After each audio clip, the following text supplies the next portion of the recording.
And good evening, and welcome back. Welcome back in. It's Two Idiots Talking Sports. I'm James Knox, along with my co-host Joshua Brooks from his man cave or school cave down at Western Kentucky University. Josh, how you doing tonight, my man? I'm doing all right, battling a sinus infection, but besides that, I'm good. See, it's that time of year. So far, I've been lucky with that. So we got a lot to get to tonight. Of course, obviously a little bit of a change. It was Two Idiots Talking Football. Now we're just talking all sports because well, there's more than just football. Although the way my Cardinals are playing right now, it can't get here soon enough.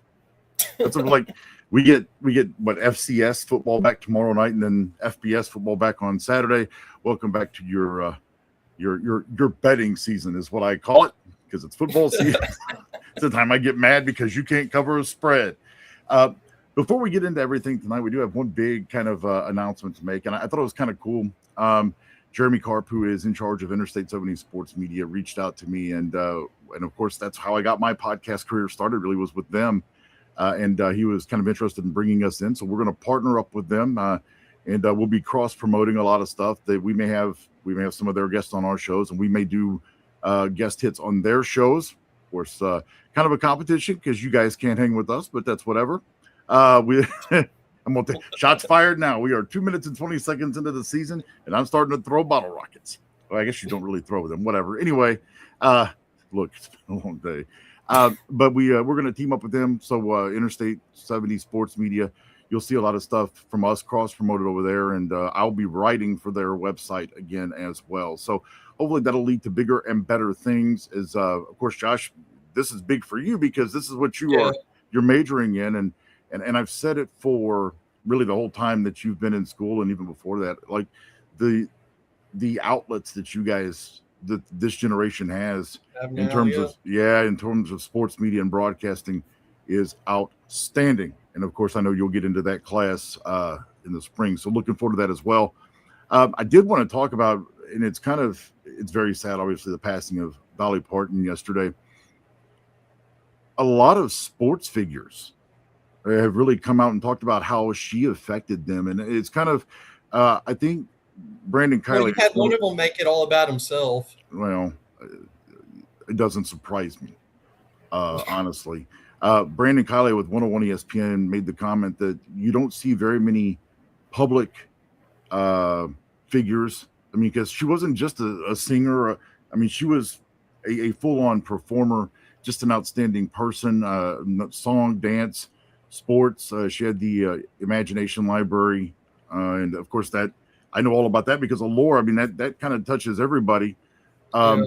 That there's never been somebody who's been in the public eye that has had a 100% approval rating, and it's definitely Dolly Parton. And so rest in peace there. That was a big shot. I always said that once I start getting to an age where people I grew up watching and stuff start to pass away, kind of hit you a little differently. And then of course today was Tim Curry, and Yeah.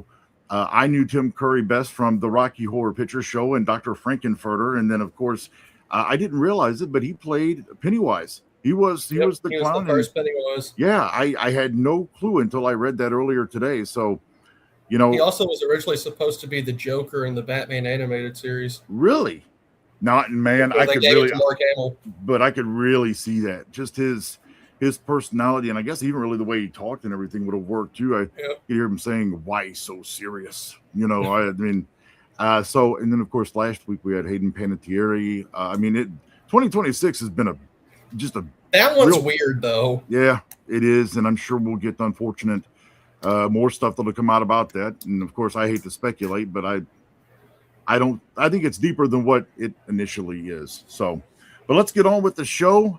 Really looking forward to this season, and I think we're going to. I think this is going to be an interesting football season, and we'll get into our NFL news and notes. RG3 can't seem to keep his damn mouth shut because he's got an opinion about everything. Todd Monken in Cleveland, I don't think he has a brain cell left to spare. And there's going to be because of that, there's going to be a lot of separation in that quarterback room, but we'll get to that Yeah. in just a second. I want to start it out with something a little controversial. We talked about this a little bit before we came on the air. Kevin Durant in an appearance on Fred VanVleet's Unguarded podcast Kevin Durant explained his perspective by stating that a regular season MVP award carries more personal weight than prestige than winning an NBA championship ring. I will let you lead with your thoughts because I want you to say the exact same thing you said whenever we talked about this online or before we came on the show. So what I told James was, is this man high? Because I guarantee you, like NFL, for example, Matthew Stafford would trade in that MVP win for a Super Bowl ring from last season. I think the fans of the Rams would do the same exact thing too. Yeah, for sure. And I think any competitor would. Personal accolades, personal accomplishments. Yeah, those are awesome. I mean, it's great. You want to be known as the best in your craft. And I'm sure Matthew Stafford was proud to accept that MVP award, but we both know the person he is. He's going to say, I don't win this award if not for my teammates around me. Yeah. So his core argument is this. He's basing his perspective on two main concepts: individual control and rarity. Now, the control party says and I quote, there's a lot that's out of your control when it comes to rings. With MVP, you have a little more control in your own hands. As stated in reports by Yahoo Sports, winning a title requires organizational alignment, health, a supporting cast, where an MVP reflects a player's direct individual nightly dominance. Okay, the exclusivity part, he says, while entire rosters, including deep bench players, earn championship rings, only one player in the entire league is named MVP each season. Goes back to what I just said. Okay, so according to Kevin Durant, nobody passes him the ball for him to shoot. He doesn't have a coach that comes with a game plan. It's all him. Nobody rebounds the ball. Nobody steals the ball. Nobody plays defense. Although I don't think what do you expect from a guy that had to go to a super team to win a ring? Right, and he chased it. And that's you actually when you said, so you're telling me nobody passes in the ball. You took the words right out of my mouth. That's exactly what I was going to say. So what you're telling me is he could beat the Milwaukee Bucks 5-on-1. He doesn't need anybody else. According to him, I guess. That is the dumbest statement. I mean. And I like Kevin Durant, but that might be the dumbest thing I've ever heard. So here's the supporters. Former stars like Tracy McGrady and Vince Carter. Mind you, how many rings did they win? I couldn't even tell you. They haven't. Back Durant's take on their podcast, emphasizing that team success often masks the contributions of role players, while true individual greatness is measured by a standalone award. That's bullshit. And here's why. Robert Horry. Big shot Bob. Don't sit there and tell me that Kobe, Shaq, and those guys I'm going to give up my rings and the fact that Robert Horry made a career in the NBA on hitting clutch shots to win championships. So and Tracy McGrady never won a damn thing, and neither did Vince Carter. The only thing Vince Carter won was slam dunk contests. He's a great basketball player. Hey, that's his MVP. I guess so. Here's the critics, others, including figures like Draymond Green. Green was on that team. Was on that team with Kevin Durant. When I have to agree with Draymond Green, that's when you know shit's out of hand. So he says, argues that the true standard for all-time greatness is winning a championship as the definition focal point, number one option of a franchise, noting that fans in history ultimately remember championship moments for more vividly than regular season awards. I couldn't even tell you how many MVPs LeBron's won or Jordan. I know how many rings they've won. Bingo. I also know that talking about winning championships in big-time moments, I can't tell you anything else that happened in Game 6 versus Utah, except for the fact that Jordan pushed off, that wasn't called, shot over Byron Russell, and they beat the Utah Jazz to win a ring. Did Karl Malone and John Stockton win it? No. No, Karl Malone was doing other things. He was too busy trying to beat up Dennis Rodman. But the point being is that really for me, Kevin Durant, that for me it's selfish. I mean, that's how I see it. It's very, very selfish. It's a selfish take. Excuse me, can't get that out. Not shellfish, although whatever. Still I applies. I guess it kind of does, doesn't it? I just think that when it comes down to it, you can't sit there and tell me that. And I mean, I wonder, like, if I'm his teammate, like, dude, I helped you win that award. And that's what we talked about with Matthew Stafford is, hey, he's going to be like, man, I couldn't have won it without Puka, or I couldn't have won it without Devontae, or I couldn't have won it without Kyron Williams, or I couldn't have won it without the defense getting me the ball back to, go down and beat the Indianapolis Colts on a big time pass to hell, I can remember who he threw. Dolphins wide receiver, Tutu Atwell. Thank you. Tutu Atwell. It shows you. We paid him 1 year, $10 million. I think it's the only catch he had, and it happened to win a game. I think he'd want to give that money back to lose that game. I mean, I just don't understand it. I guess there are just some people in life that come off as this really selfish, self-centered person. And I like Kevin Durant. I liked him when he was at the University of Texas and when he was at the Supersonics before they became the Oklahoma City Thunder. But I think it's just a very selfish take. I really do. Very. Moving on to the next topic, we've got you might as well go ahead and talk about this. And this kind of ties in with our NFL news and notes, but it also ties in with Lane Kiffin. It also ties in with Eli Drinkowitz and the fact that if you, I guess now are being drafted or playing on an NFL, I can't. This is nuts. If you are drafted or if you are on the roster of an NFL team and you are in training camp, there is no way you should be able to go back and play college football. And the NFL did put something out about that today. Oh, boy. If you want to go ahead and lead with that, go for it. I've got what the SEC, what their penalties are going to be. If you would, the NFL's penalty is after, like, let's say the guy that went to LSU, back to LSU. Yeah. The tight end from the Cleveland Browns. Yeah. If they get eliminated from the college football playoff, they will not be able to join an NFL team for the end of the year going into the playoffs. And they would have to wait another year. Okay, so my question is, and I don't know if they specified in that, if that's the case, do they, I guess they go back and get drafted, go back into the NFL draft and we do this again? Or is it they just come in and they're undrafted and they're a free agent? No, they wouldn't even be in the draft process at all. They would just be a free agent coming off the street. Wow. Talk about ruining your career before you even really start. Yes, but he's going to make more money at LSU than he would have on the Browns. I know it, and you know it, and he's not even going to start for LSU either. So he'll be getting paid a lot to sit on the bench for most of the game. Wow! Until they do like 13 personnel. That's crazy.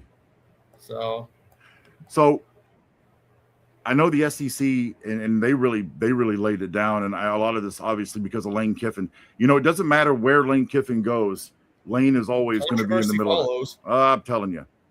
So the he's like Urban Meyer. Yes, very much so. In more ways than one. Very much so. Tell his son to watch out for his girlfriend. So the SEC today really coming down hard on this. Obviously, they're following in the footsteps of the Big Ten, which kind of surprised me that the Big Ten was the conference that led with this. Was surprised that the SEC, they're not the ones that actually got out in front of this. But and then like the Pac-12 or the Sun Belt goes, yeah, we don't want that either. But like, Mom told Big Brother no, so I guess that means no for us too. The Pac-12. So SEC schools that bring back, and this is from Mark Schleyback, he actually put this out earlier on ESPN.com. So sources state that the SEC schools that say that whoever brings back NFL, NBA, or WNBA players to their programs, and this is not just the NFL, this is anybody who's been in a professional setting, to their programs will face steep discipline under a new policy unanimously approved by the conference's 16 members. Sources confirmed to ESPN on Wednesday, which means that LSU voted in favor of this as well. Way to back your coach. He's not going to get punished for it, so it's not going to matter. The penalties include half-season suspension for a coach, a fine that matches 50% of the sport's annual budget, and revocation of league voting rights, sources confirmed. The SEC's member schools also gave Commissioner Greg Sankey the authority to impose additional sanctions as needed, according to sources. Sources told ESPN's Pete Thamel that the SEC chancellors and presidents voted 15 to nothing, to confirm the penalties, with LSU abstaining from voting. The vote to approve the new policy banning pro athletes from returning to the SEC was approved by a 16-0 vote. ACC athletic directors met Wednesday, and there's momentum for the ACC to join the SEC and Big Ten in banning players from returning to the NFL. Sources told the worldwide leader, including board approval. But sources indicated that there's momentum that the ACC will join the SEC and Big Ten. The goal is for the ACC board to meet and vote in the next 24 hours, according to sources. It also states that the SEC joined the Big Ten in an unanimous opposition to athletes leaving NFL and returning to college teams, swiftly passing a new conference rule that gives Sankey full authority to enforce its penalties. So this is what they said. Hypothetically, before the ACC gets a vote, Tom Brady can go to North Carolina, is what you're saying. Yeah. Technically, he has 1 year left. Right. Hell, technically, if I was in good enough shape, I could go back and play one more year of college baseball. Like, this is sad that it's come to this. So, with a step-by-step explanation, here's kind of how it's going to break down. Number one, previously declared for the NFL, NBA, or WNBA draft and did not appropriately withdraw. Number two, signed a contract with an NFL or other professional football league, which also means the UFL and the CFL, the NBA G League or WNBA or affiliate team. And then three, been listed on an NFL or other professional league, NBA G League, or WNBA official roster. The flurry of activity, of course, from the SEC came after former Ole Miss tight end, Daquan Wright, cleared waivers with the Browns so he could return to college and play for LSU. Here's my problem. One, Lane Kiffin, got his nose in this again. Two, the guy knew he wasn't going to make the team. And LSU had reached out to him. I think he did this on purpose from the start, from the whole draft process. Okay, and I'm getting in here, and you might be right. He even dressed for the Browns preseason game against the Bills. So here's my thing. Let's say you're a player let's say you're Daquan Wright. You have more sense than that, I know, but for the sake of the exercise here. Hey, money's money. Yeah, I heard that. Start showing my body on OnlyFans or something. Anyway, you didn't hear that. Anyhow, so the point being is, like, if I've got a guy that's already, he knows he's not going to make the team. Okay, had to clear the camera there. Knows he's not going to make the team, and Lane Kiffin is already reaching out to, hey, I want you to come into LSU and I want you to play here. And restraining order from these judges be damned. There was a reason why that was done in Baton Rouge. Why would I want to add a player to my team that knew he was already going to lose and not make a team and bring him back? The whole thing is, I think he could have made that team. I want to hear what your thoughts are, because you're saying you feel he did it on purpose. I mean, let me know why you feel that way. Just from the whole draft process of him, he basically knew he didn't want to get drafted, so this could be an option for him. If you don't want to get drafted, then why not withdraw from the draft, sit back and do this and wait and see what happens, instead of going and trying. I mean, I don't know if people know this, but he probably did want to get drafted, and then he ended up getting signed by the Browns, and then I wouldn't have been shocked if a day later, here comes little old Lane Kiffin going, hey, can you come to LSU? I mean, I don't think I can disagree with you. I think you there's something there. And if that's the case, then you get into tampering. Because he was pretty good at Ole Miss too, and I don't very good at Ole Miss. I don't even know who the tight end for the Browns would be now.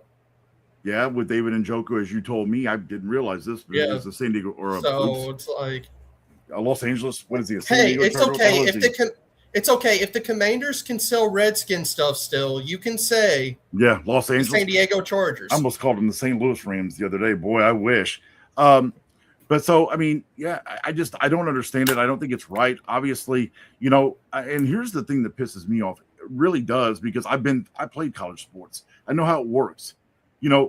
I feel bad for him coming back, and he's taking the spot of somebody who worked their ass off through middle school, high school, whatever, to get even maybe junior college or an NAIA school to get to LSU to play that position, to be a tight end, to get noticed, to maybe get drafted. And you got some guy coming back who, under this damn loophole, gets an extra year of eligibility. And I mean, this is just another way that COVID screwed shit up. What I found quite interesting is I was rewatching like Colorado stuff, and when Dion first came in, and he was basically like, "I'm bringing my son with me. I'm bringing my other son. I'm bringing Travis Hunter." So, quarterback's already figured out. Right. And that's what he said. He encouraged people. Here's the only thing that I'll give him credit for. He said that up front right out the bat. So it gave these players a chance to transfer or go to another school or look for other playing This opportunities. kind of reminded me of that with Lane Kiffin going, I know this guy. It's somebody I know. I'm automatically want to bring him with me. It's funny because it seems like it would be something that's more NFL style than it is college. Yeah. But what has happened here? College is turning into the NFL. I agree. I don't think even with their quarterback development. Yeah, and we'll get into that. That's the next topic we're going to face. The one thing I did want to talk about, one more thing, is veteran quarterback Tommy Castellanos has committed to Texas Tech for his 5th season. So goodbye, Connor Norby. We know who the Texas, and I'll tell you what, Castellanos is just good. Hope he doesn't bet. He beat Alabama at Florida State. He's a good quarterback. He's a 32-game starter who's thrown for 6,449 yards, 48 touchdowns over his 4-year college career, and he's also rushed for 24 touchdowns. He was granted a temporary restraining order by a Kentucky judge on Friday and is set to allow him to play a 5th college season. At what point do we get rid of the – and I know they've got the 5th-year thing is not going away now. But we got to knock this shit off. We really do. We're going to start having 30-something-year-olds playing college football. He's going to be like Al Bundy when he scored his 3 touchdowns at Polk High School. Don't let anybody forget about that. All right, so let's jump. We've obviously enough of the controversy. That's been the first 2 topics. The next thing, and it's almost kind of controversy, but Josh, listening to one of the shows on Interstate 70 Sports Media, as they were talking about quarterback development. And when it comes down to quarterbacks, and Josh has followed NFL quarterbacks for a very long time, including Sunshine down in Jacksonville with Trevor Lawrence, I'm interested to hear your thoughts on quarterback development in the NFL. So I think it's a multitude of reasons that the development's not very great. So you have the structure of the organization, first off. I mean, not hiring the right coaches, not hiring. And then you go to starting first-round picks like right away instead of trying to get a backup like with Patrick Mahomes. He sat behind Alex Smith for a year and got to learn. Jordan Love got to sit behind Aaron Rodgers and learn. Hell, Aaron Rodgers got to sit behind Brett Favre and learn how to be an NFL quarterback. Now you're just sending these guys out there who in college, about 60 to 80% of college offenses use predetermined 1 to 2 read throws. So it's like, it's not even, you're not helping out the player that you just drafted to be your franchise player by just throwing him to the wolves, essentially. NFL quarterbacks for dummies. I mean, you dumb it down so much to where, I mean, and that really sets you up for failure. It's much easier for defenses to play against. Speaking of that video I sent you about Micah Parsons talking about this. Yeah. He said this past year they played a rookie quarterback who they automatically already knew did not like to throw deep. So what the defense did was put everything up front to take out the short and intermediate routes, and it just crushed the quarterback. Right. If defenses can know what to do against these rookies that are just being shoved in the way, it's going to ruin the quarterback's confidence. Right. And I think you see that, like, I think, and this is going to go back a little bit, I think that happened with David Carr. I think it happened with Derek Carr. There are quarterbacks like, I mean, and you made it, I mean, perfectly. Like, I'll bring it even up to a modern type thing. And obviously we're seeing now that Ty Simpson really playing well in the preseason. He's made this hard for McVay. Stetson Bennett, he's had some okay games, but he's made some really, really bad throws as well. Like, judgment-wise, it's not been there. But whoever does come up out of this system that replaces Stafford whenever he decides to walk, which I hope isn't anytime soon, but, you know, Father Time is undefeated. They're still getting and learning behind what I believe Stafford's a Hall of Fame quarterback. So, I mean, I think you're learning behind a guy like that, somebody that can help. In my opinion, he's one of the best ever. Wow. And I've never thought of it that way, not really because I haven't dug into it, but I think what hurt him was obviously being in Detroit. But there's a perfect example. When he was drafted, boom, they had to start him. Yep. Game one, and he took an absolute beating in Detroit simply because. But on the bright side of that, though, he had a weapon. Most teams, when they draft a quarterback, they don't have a. For example, Trevor Lawrence, when Jacksonville drafted him, can you guess who his number one receiver was? Oh my God! It's a name you should know. Was it Calvin Ridley? No, that was 2 years later. Oh man! It's a name that the Rams drafted, I believe. Oh man! Mind you, this was in 2021. Okay, so I got to go back a little bit. Damn. But he was in the league before that. Okay. Had one of the best highlight tapes of all time. College highlight tape. Okay. Wasn't Tavon Austin? Yes. Was it? Was it Tavon Austin? It was Tavon Austin. Oh my God. He had Tavon Austin, LaVisca Chenault, and James O'Shaq Hennessy. I remember O'Shaq Hennessy. I do remember him. But and Shark got hurt that year, so he would have had Shark. But okay, yeah. And I remember him because he obviously went to Kentucky Wesleyan.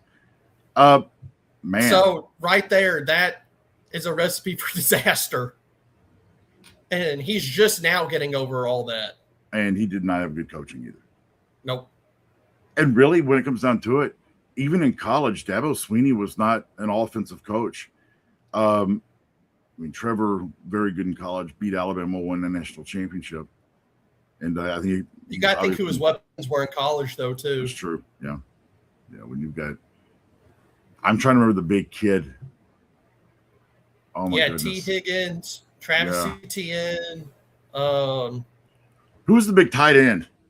Hunter Renfrow. Thank you. Yeah, he had all kinds of great weapons in Clemson, and then go from Clemson to Jacksonville, where you have 30-year-old Tavon Austin, who Jeff Fisher had already beat the hell out of because he was lining him up in the backfield to run between the tackles. I mean, how damn dumb are you? And the thing is, Tavon would have been. If Tavon, my team's doing something like that this year. Well, but here's the thing: if Tavon been used correctly, he could have been a gadget wide receiver of this league. I mean, for another example, let's not just talk about my team doing it. The Jets. Yeah. They've had like 30 quarterbacks in the past 20 years. Same thing with the Browns. The Steelers are another one. Right. The Steelers, they haven't been able to develop anybody besides Big Ben. The running joke with the Browns is the fans that wear the jerseys that have all the quarterback names that go down, and you're at the bottom of the damn jersey now. Boy, I bet they give anything to have Baker Mayfield back. But he never would have been the quarterback he is now if he would have stayed there. Never. It took him going to play for McVay and then going on and really now I think Tampa Bay is going to struggle this year because, well, Mike Evans is in San Francisco, although he's banged up now anyway. So I don't know. They had joint practices with the Jags today. They did not go well for them. Yeah. Well, for the Niners? No, for the Bucs. Oh, I saw. Yeah. So watching Hard Knocks, I know that Seahawks have lost a couple big players too. Jake Bobo's gone for the year, and then Clark, the second round safety they drafted, he's done too, and that was nasty. I was watching the episode last night. You can actually see where his ankle snaps, and that's the first thing he says, like, my shit's broken. I'm like, yeah, dog, it sure is, man. And you don't want to see anybody get hurt. Obviously, the Seahawks are our biggest rival. Speaking of a rival, you still hate to see people get hurt. Right. Speaking of rival, you're wearing a beautiful Jaguars jersey. Yes. Your rivalry jerseys blow. Or shit. Or shit. I mean, those are the pants look like Lululemon leggings, okay? That's hilarious. The idea behind them was cool, though, because, like, the patterns, they spell out specific spots in Jacksonville, but you wouldn't know that by the look of them. Man, dude, that looks the like helmets are the best part. it looks like Fanatics designed those. No, it looks like somebody from where you get the counterfeit jerseys designed. Oh yeah, it's more like Temu, like some guys in Nigeria sitting down. We'll give them this. You know, the ones that get the Patriots Super Bowl jerseys from this past year. Right? Yeah. And hell, they don't know any different. They got a whole damn town over there. A whole bunch of kids think that the New England Patriots won the Super Bowl last year. My goodness. So I would say, like, quarterback, in terms of like quarterback development, and I think we've seen that. You're right. The Steelers, Big Ben, and Big Ben was good coming out of University of Miami, Ohio. But yeah, they haven't really been able to develop anybody. I mean, but it looks like they have something with Drew Aller. Oh man, he really played well. I was able to catch some of their pregame or their preseason game against the Packers, and yeah, I mean, he lit them off. 11 to 13 for 172 yards and 2 touchdowns, and he's a threat with his legs. I was going to say I didn't realize. Because I didn't obviously not watching a whole lot of Penn State football, that because it's boring. It's like watching paint dry. But I didn't realize he was the mobile threat that he is. So I like Drew Aller is kind of like how I liked Jackson Dart last year. Okay, and that's kind of another guy right there. They're the same type of player to me. Gotcha. And that's kind of another guy there. Jackson Dart didn't start initially. Now I don't know how much he learned on Russell Wilson. I think he may have learned more from Jameis Winston, to be honest with you. I think that would be the better option to learn from, too, because Jameis was a first-round pick and knows the weight of having to try to be the savior of a franchise. Right. I mean, Russell Wilson's not even the most famous person in his own household. And plus, with Russell Wilson, he wasn't supposed to be the starter when he got drafted either. Yeah, it's true. The other guy just sucks so much that they're like, okay, let's give this guy a chance. Yeah, it's true. It's something the Cleveland Browns should do, but, they're too stupid. Yeah, we need to talk about Todd Monken, because this man is, and matter of fact, I think Harbaugh took all of his brain cells. Let's go ahead and shift gears and let's get into the Sugar Sanders and the RG3 stuff coming out of Cleveland. We saw that Dan Orlovsky his first comments were, I feel sorry for the fans of Cleveland. We both agree that, Deshaun Watson should not be the starting quarterback for this team. Especially Deshaun Watson shouldn't start in the CFL, okay? Well, that's true too. Especially after his press conference and his comments made there. And I'll let you have the floor since we were talking about that earlier. That's all you. Take it away. Oh, on his comments side of it? Well, I mean, all of it. Let's just dig into it and get right into the whole Sugar Sanders. If nobody watched the press conference, this is basically what he said. People don't like me anymore just because I had a little fun at a massage parlor and I get paid $200 million guaranteed. Boo-hoo, the fans suck. Yep. So today, Robert Griffin III came out and said, sources tell me Deshaun Watson was not Todd Monken's choice as the starter, and many in the building thought Shedeur Sanders was the right move for the team on and off the field after Watson attacked the fans. But the organization, back to that, wants this Deshaun to start because of his pay, which Deshaun's in the last year of his deal anyway, so it doesn't really matter. the best thing, and I'm going to say this, and I probably And then shouldn't. he ended that statement with, the fans deserve better. Yep. I'll say this, and I probably shouldn't say it, but I'll say it anyway. The best thing for Cleveland that could happen here is Deshaun get hurt and be out for the year. Because either way, they're going to have the first overall pick, so it doesn't really matter. And the thing is Todd Monken is going to shove Deshaun Watson down your throat. Shador should be starting. He's not. Matter of fact, we all made the joke last year about Shador, how bad he was. He's the best quarterback in that quarterback room. Yeah. With all due respect to Dylan Gabriel, who actually played well when he did play, Shador is better.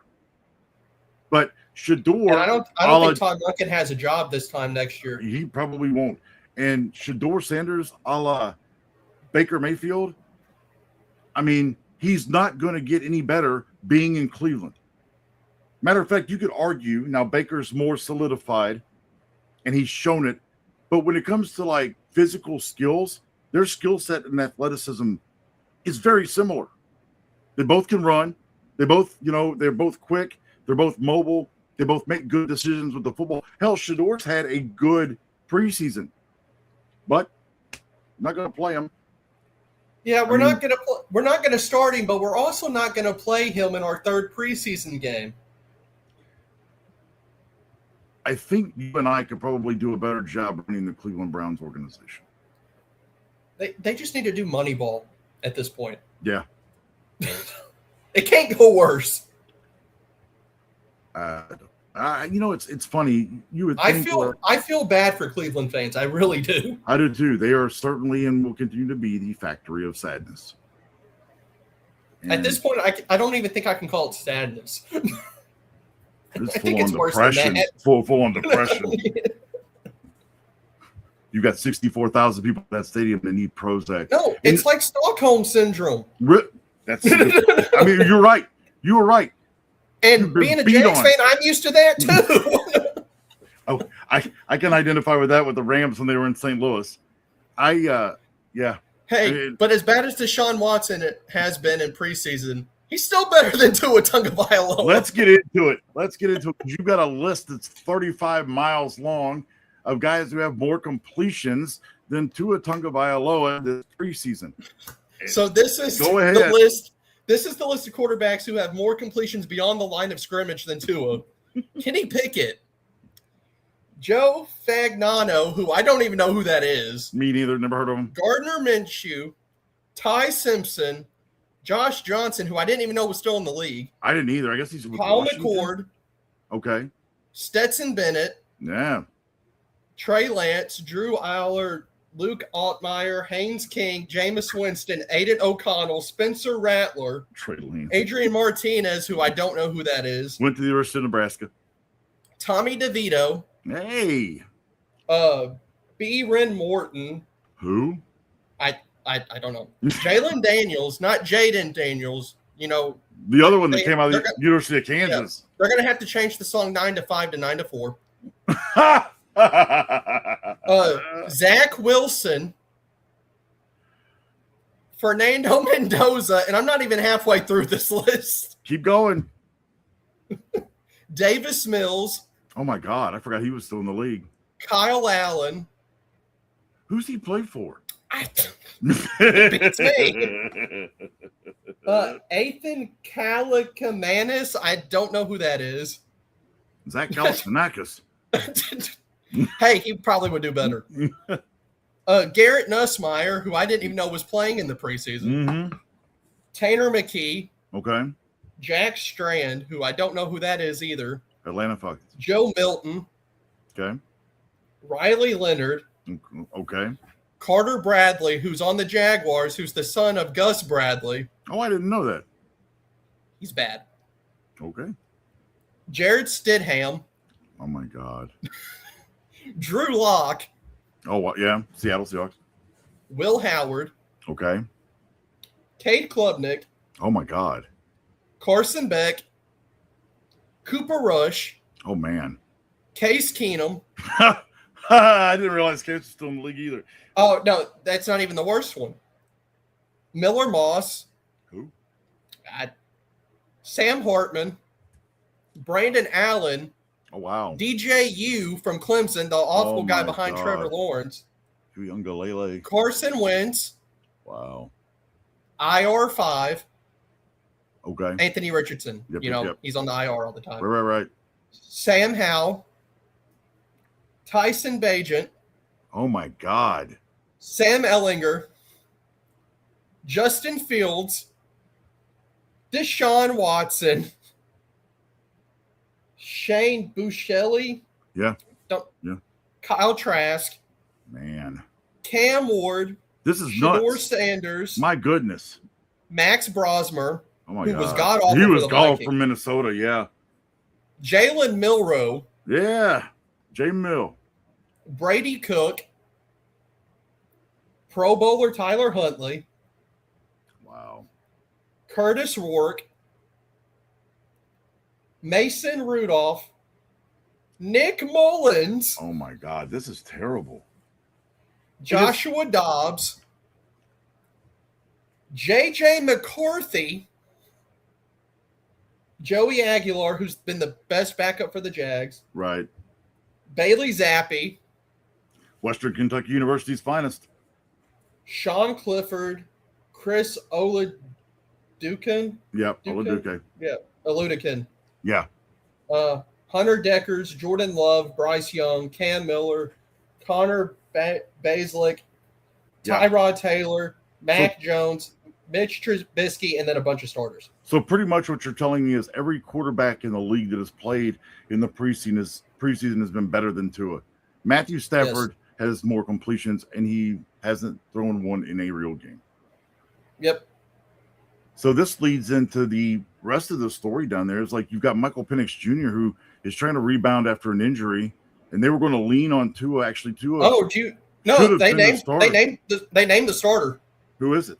Michael Penix, and he hasn't even taken a snap. And that's what I'm going to say. He's trying to come back from an injury, and they've already named him as a starter.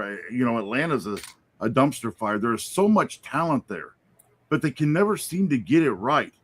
And, you get the coach from the Cleveland Browns, and with all due respect, I think he is a good, I think he can be the right coach for them. I agree. But, I don't, at some point in time, you have to look at it, and it's not the coach. You have to blame the players for not executing. I'll use the Cardinals here as an example. Everybody wants Ollie Marmol fired, but he doesn't hit, he doesn't pitch, he doesn't throw, he doesn't not execute. He puts the players in the best situation and opportunity to be successful. He can't make you hit the ball. He can't make you hit a home run. He can't make you catch it. It blows my mind. To that point, though, you do have to put blame into the organization. Oh, yeah. Well, shit rolls downhill. It's at the very top. Yeah, you signed Kirk Cousins to this massive deal and then draft a quarterback and not tell him you're drafting a quarterback. Mm-hmm. And then getting that guy who was injury prone, who has no ACLs at this point. Right. Who, according to him, is immune from them now. Wow. Like Aaron Rodgers is immune to vaccinations. Mm-hmm. Then before that, Desmond Ridder. Oh my God. And then you get Tua, which you got Tua on league minimum, but that would not have been the first quarterback I would have tried to go out for. And it was Atlanta's. Yeah. I would have rather had Malik Willis or hell, go out and get Justin Fields. You could have signed Justin Fields before the Chiefs did. And that would have cost you about the same amount as you paid for Tua. Speaking of the Kansas City Chiefs, Andy Reid was asked about Patrick Mahomes and whether thought he'd be ready for week one. And he said, we'll see. I don't know. It didn't sound all that positive, but I think he's playing week one. I will say this. I don't think the Chiefs will be as good this year as they have been. I just don't feel They'll be better on the offense, I think, if Mahomes is a little bit of what he was before. But I think defensively they're going to struggle. Their two best corners are gone. It'll be interesting to see if they can get any kind of pass rush because you're going to have to with kind of a weaker secondary, you're going to have to get pressure on the quarterback. But you can't have players giving up on crazy touchdown runs. Yeah, it's true. Where the quarterback trips 2 times and still scores. Oh my goodness. All right. Well, let's see what else we have here going on. We do have, like I said, the FCS football season gets started tomorrow. It's one of those things where I think right now, if you're a football fan, you're just ready for any kind of football. Good, bad, and different. Bigger schools, Alabama, they don't play until September 5th. That's week 0, obviously, this week. Which I don't get that. I've never gotten the week 0 thing. High schools do it too. I don't know what really the meaning of it is, or if there's a specific meaning to it. We're trying to see here on our chats and see if we have any questions or anything. Nothing. Like by week 2, you can be 2-0. Right. And you haven't even played a week 2 game. So this Saturday, we got some pretty good matchups. We do have the first game of the year does feature your aforementioned North Carolina Tar Heels as they take on the TCU Horned Frogs. It's an 11 o'clock start. They're going to lose. Times are Eastern. It's in Ireland. This is the Dublin, Ireland game this year. Better not, man. Belichick better watch his chick over there. They'll take her to a pub. Soccer teams get fighting. That game's on ESPN. It's also on Disney Plus. Let's see what else we have on Saturday. We got San Jose State as they take on number 14 USC. They're the only ranked team that is in action on Saturday. That game's in at the Coliseum in LA. We got NC State at Virginia. Jacksonville State takes on North Dakota State. North Dakota State, they're playing their first ever Division I football game as they jumped from the FCS to the FBS. And let me tell you what, inside of the FCS system, boy, they were a national champion, perennial winner. I mean, they really put it this way: the FCS and the Division II, they're glad to see them gone. Sacramento State at Eastern Michigan. Sacramento State will be playing their first game as a MAC team, which I still have no clue, makes no sense. Let's put a team from the West Coast in the Mid-America Conference. So swear to God, you sons of bitches need to go back and learn some geography. Hey, it's like the divisions in the NFL, though. It's true. Although you have a team like Stanford, who's in the Pacific Coast, playing in the Atlantic Coastal Conference. It's all right, I guess people are geographically dyslexic. We've got Hawaii at Stanford. Speaking of Stanford, New Mexico State at Florida State. That'll be an interesting game. And then I think probably the best game of the day, it'll be one that I'm watching, is a 9 p.m. game on Fox. It's Memphis at UNLV. That could actually be a really good game. I'm going to wait till my Gators take the field the following week. Thursday, September 3rd, when we get into week 1. Yeah, that's when we really get some of the better matchups. Let's see here. Missouri, number 25 Missouri, they shouldn't be ranked. They're playing Arkansas Pine Bluff. We must be playing the Sisters of the Poor. Illinois playing UAB. Is that a thing they do in Arkansas, though? Huh? No, nothing. I didn't hear what you said. What did you say? What? I'm going to go back and catch it. What did you say? I said, is that something they do in Arkansas with the Sisters? Well played, sir. Well played. So who does Florida open up against? Let's see here. Florida opens some winnable school like we did last year. Right. Let's see. I know Alabama playing Eastern Carolina. I don't know. They play Florida State. No, I'm sorry. They play Kentucky the week after. Blow them out. And then they play Florida State. Let's see here. Who does Florida play? I'm excited for Aaron Philo, though. I bet you are. And I think I would be too. No quarterback that won't cry when is asked if he cares about football, like right. A certain Baylor quarterback now. Mm-hmm. Yeah. Or ask, hey, why did I throw 5 interceptions in a game? Maybe because you suck. Oh, my goodness. Yeah, I don't know how he's going to do it at Baylor. It'll be interesting to see. He'll get booed off the field by week 3. You think so? That's what happened in Florida. Well, they don't play defense in the Big 12, so maybe you guys open up against Florida Atlantic which is on September 5th. So that would be the Saturday there. So you guys are opening up against Florida Atlantic. Then you play the Camels. And then you're at Auburn. Man, you guys, that's tough. We have a rough stretch. Ooh, yeah. At Auburn, home against Ole Miss, at Missouri, home against South Carolina, at Texas. Which we beat Texas last year. Right. And then you guys have the game against Georgia, which is being played at Georgia this year due to. Yeah, it's at the Falcon Stadium this year. So they're playing at Mercedes-Benz. And then you're home against Oklahoma, at Kentucky. That's an obvious win.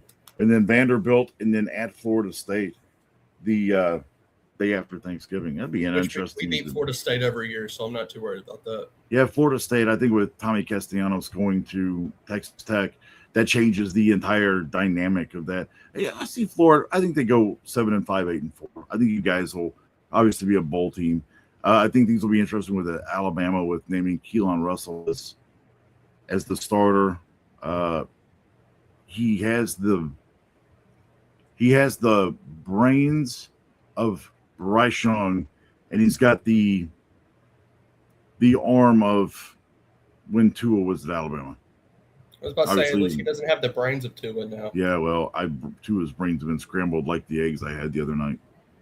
So, I mean, it'll be tough. I think I'm just ready for football season, ready for fall, ready to get it going. The NFL season obviously starts in a couple of weeks when you've got Seattle opening up on a Wednesday night, and then how do you feel about the season opening up on Wednesday? I kind of dig it because it means it's secure quicker. I think it stinks for those teams. It's odd. It is. But I also think that, because of the Rams-Niners game, and I do have some thoughts on that, and it kind of pisses me off. About your division game being and it's a home game. They took a home game from us, a divisional rival game against San Francisco, and you moved it to freaking Australia. Yep, tell me about it. They did that with my team too. The Rams have one of the toughest, and I'm not going to whine and bitch because I'm not going to do it. We're still going to have a really good year. But you should. Why would you take a divisional rival game and move it to Australia? Why not take a game? Why not? Hey, nobody cares about. We played the Cowboys. Everybody knows the Dallas Cowboys. Yeah, that game would be fun though. Good, bad, and ugly. Play that one over there. You're going to draw more fans. That game will be interesting. Which one? The one against the Cowboys? Yeah. Yeah, it's in Dallas as well. So, I'm not a fan of the fact that you're taking one of our biggest games and moving. I mean, it'd be like doing the same thing with Seattle or whatever else. We have a weird schedule anyway. We play a Thursday night game against San Francisco. We also play a Wednesday night game against the Packers. So, I'm glad that they've got us on prime time, that they think enough about the Rams that it's going to draw viewership, and it should. And you're in LA. Right. And just waiting for Aaron Donald to make a decision, which he has to pretty soon because I'm shocked he hasn't yet. I don't know what he's waiting for. I'm wondering if there's they need to wait until cut down to figure out where the money's going to, to make sure that he fits in the cap. Because he did still have money left on his contract when he retired. I mean, that would have been $30 million. And I don't think that the Rams are in a spot where they want to play that. But if you can wait until after cut downs and when you start to kind of move that money around, that I think they can make it work. And I think he's coming back? Yeah. I don't think you continue to work out with a team as much as he has if you're not coming back. So yeah. I don't know. It'll be interesting. Be the NFC's game again for the Super Bowl. Right. We'll get into it on the next show because I don't want to get into it now because we're at the end of the show here. But I think that as we get into it, I do want to kind of go with a topic that we can cover next show, maybe being the idea of surprises, both good and bad, that we see out of the league this year. I will kind of tease it a little bit. I would not be surprised if the Jacksonville Jaguars represent the AFC in the Super Bowl this year. I really don't. I think that coaching-wise, I think that You guys, I love Liam Cohen. Coming from the McVay tree, I've always kind of had an affinity for him. I think this year, I think you'll see an all-pro year from Trevor Lawrence. It wouldn't surprise me if he wasn't in the running for MVP. I just think that they finally have the weapons in place. Obviously, Brian Thomas Jr. is doing okay. I guess he got banged up, but they said he didn't expect it to be anything it's serious. like a sprained AC joint that should be good by week 1. Yeah, it's one of those things that's tricky. I know Danny Amendola, when he was with the Rams in St. Louis, suffered that, and it kind of took him away to get back. But there's been a lot of injuries or near injuries that could have been catastrophic in the preseason this year. Ashton Genty being the latest. The latest is actually Jamar Chase. Yeah. And I mean, that looked terrible. Did you want to talk about the new NFL ruling that came out? Let's go ahead and tackle that, no pun intended, here before we wrap things up on the season premiere of Two Idiots Talking Sports. So the NFL and the NFLPA wants to focus on safety for the players in tackle football, That's why we want to add an extra game. So now they made this to where if you commit 3 of these offenses during the season, you'll be suspended for 1 game. And the players who commit only 1 violation will receive 50% of their fine back at the end of the year. How cute. It says, while violations in these categories will carry forward to subsequent seasons, so it's going to carry over. So if you have 1 in 2026, you're going to have 1 in 2027 too. Slap my ass and call me Susan. So here are the offenses. Hip drop tackle, horse collar tackle, launching, hit on a defenseless player, and a blindside block. Now, hitting the quarterback while he's sliding is not one of them. They didn't even talk about that, unless you count that as the defenseless player, but I usually count the defenseless players the receivers. Right. There's not even anything leading with the crown of your helmet. Now I am going to go off on a tangent. I can't tell you many times that I've seen Matthew Stafford get hit in the head or get hit late and a flag's not thrown. This approach distinguishes between isolated mistakes and repeated conduct that jeopardizes the health and safety of our players. Then you better add a review element to this, because I don't like the fact they carry over. This is the Patrick Mahomes rule. That's all this is. But here's the thing. It's okay for him to act like he's going to go out of bounds or act like he's going to slide and then not do it. And then if you pop him, you get – see, man. Okay, so it says the NFL – it says to support shared accountability, coaches will be required to join players in meetings with the NFL for players approaching the suspension threshold. Clubs with excessive health and safety rules violations will also face increased financial penalties. The NFL and NFLPA will also include a former coach, Ron Rivera, who also played 9 seasons in the league. He was one of the toughest, most physical guys too. How the hell can he's overseeing the on-field discipline appeal hearings? Well, I guess at least there's an appeal element to it. But you know how the NFL is. You're not going to win an appeal. It's the Roger Goodell. Yeah, he's the. So at least if you do one, you get your fine back at the end of the year. I don't understand. This is the NFL. I understand there may be an element of safety here, but you can't feed me a line of bullshit because you are sitting there talking about adding an extra game to your season, but yet you're also in the same breath talking about how, we're going to install all of these for health and safety. When you didn't even mention leading with the crown of your helmet as one of the offenses. That's the biggest one every year. Well, they just took away their safest game of the year, the Pro Bowl. Yeah, I'm glad that's gone. And I'm glad that they're still going to honor the players and vote them in, because a lot of contracts have written verbiage in it. Hey, if you are a Pro Bowler, multiple-time Pro Bowler or whatever else, there's that bonus element there. Yeah. So I'm glad that they're going to still recognize a player for their achievements throughout the year. But Pro Bowler, for example, like when we were talking about the Kevin Durant thing. Beat me to it. That is individual award. You beat me to it. It's exactly where I was going. So, yeah, I mean, you're right. So, but I am glad they got rid of the Pro Bowl. I mean, I just, even the flag football stuff, and I mean, yeah, I don't think it was worth it. Plus, you talk about people injured, and it's just, to me, it's not. So basically, this statement from the NFL should say, you are not allowed to tackle anymore. Pretty much. And we will put a flag on the back of your jerseys with your little logo on it that says, try to take this from me. Yeah. Who's the first? I want to know who the first person is going to be that's really going to test this out, and they're going to pop Mahomes anyway. Well, if the Texans were to play them, which I don't think they do this year, it would have been Azeez Al-Shahir. Yeah, that's who I was going to think. That or Henry Toto. He likes to get a little dirty at times too. Now Vontaze Burfict will come back and do it. Oh, good Lord, that that man is like, he's got. He and Antonio Brown are the spokesman for CTE. I bet I could see Aaron Donald doing it. I bet I could too.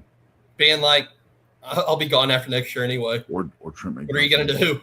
Or McDuffie getting him. You're like, what are you gonna do? Like, yeah. Suspend me. Go ahead. Oh no, I get to sit at home for a game. Right. Oh, sit at home for 18 of them. That gives a damn. Oh, man. And you're going to give me my money back at the end of the year? Oh, right. Okay. Sweet. God. Yeah, that'll be interesting to see. Ron Rivera is going to oversee this. But, we both know that Roger Goodell is still going to be the judge, jury, and executioner of this. The fact that the coaches have to go into these meetings is like a parent having to take their kid to the principal's office. To the parent-teacher conferences. Like, and these players are making more than the coaches anyway. Like, what's the point? It's like thinking, this is terrible. It's like, but at least they're not having the WNBA issues. It's taking like Jim Irsay to an AA meeting. Yeah. Sorry, that was a little soon. That's a little too soon. Too soon. Don't have those horseshoe fans coming after you. Yeah, right. Yeah. Oh man, they got their own problems. Will be interesting there too, like that it may be Anthony Richardson's team to start the season. I mean, who would you start? In all honesty, Riley Leonard. Or really over yes. Well, all right then. You can't rely on Anthony Richardson not to get hurt by using a stretch band. That's true. You'll be pop me right in the eye and be out the season. Sir, you got problems. Man, oh man. I still think he came out too soon. He's more clumsy than I am. Yeah, I wonder if he would have been. And I have the clumsiness level of one of the Three Stooges. Right. Like, I wonder if he would have been better, or how good he could have been had he stayed at Florida for another year. He would have been a lot better. I just think what he played, a total of 12 college games, something like that. 12, 13 college games in his entire career. Because Dan Mullen was still his coach at Florida, I believe, so I think he would have improved vastly. You're right. All righty. Well, certainly a great episode of Two Idiots Talking Sports, the season 2 premiere. And we are going to stay on Wednesday nights. We're probably going to move the show to 6 p.m. Of course, Interstate 70 Sports Media, they do their show at 7, and we don't want to have any conflict there. Obviously, or at least for the first hour, because we have the tendency to run over because we do cover quite a few topics. Next week, it'll be interesting. We will be 1 week from the NFL season getting underway. College football will have week 0, and we'll be approaching week 1 where we really get things kicked off. So we'll get into that more as well. Joshua, anything else we need to cover tonight before we sign off? No, I don't think so. Just to reiterate, the Browns are a crap show. Yeah, that's going to be something to definitely follow.